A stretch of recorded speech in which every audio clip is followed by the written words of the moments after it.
Those were the postcards, the yes. very famous postcards. That circulated. They became collector items. I wish I could have some of these, honestly.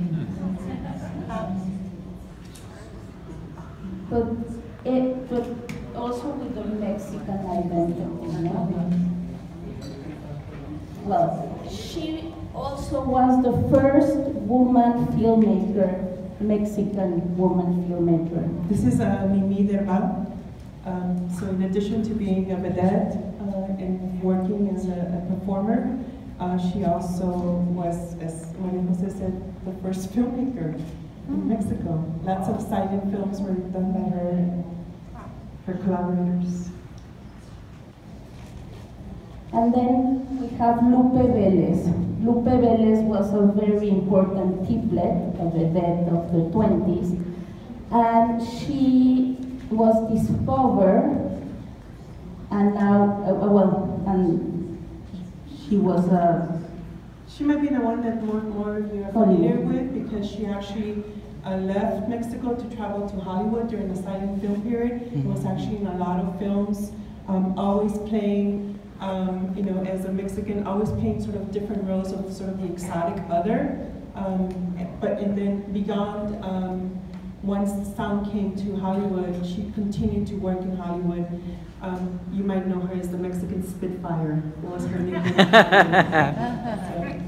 So in the 30s, there were those great musicals in Hollywood, Fred Astaire, and they also discovered Carmen Miranda, who was the Hollywood vedette. And of course, we always, well, in Mexico, we were like looking inspiration things, and that's how we come to the period of Las Rumberas. There, she's the expertise of Las Rumberas. So rumberas are, you know, so rumberas are basically women that dance the rumba, right? So you get a sense of, like, you know, the rumba is this Afro-Cuban, Afro-Antillean dance that then became very commercial, and then became very much more commercial once it hit the films. And what's interesting is that this kind of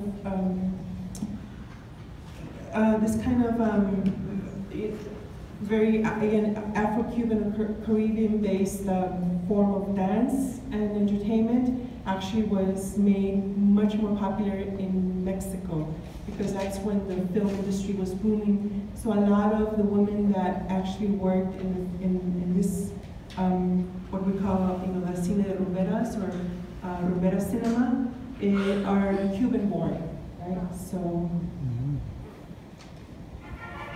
There were musicals, of course. So think of, again, Bugsy Berkeley and all of that worked with Carmen Miranda, but here in the context of Mexico. Here's in Sevilla.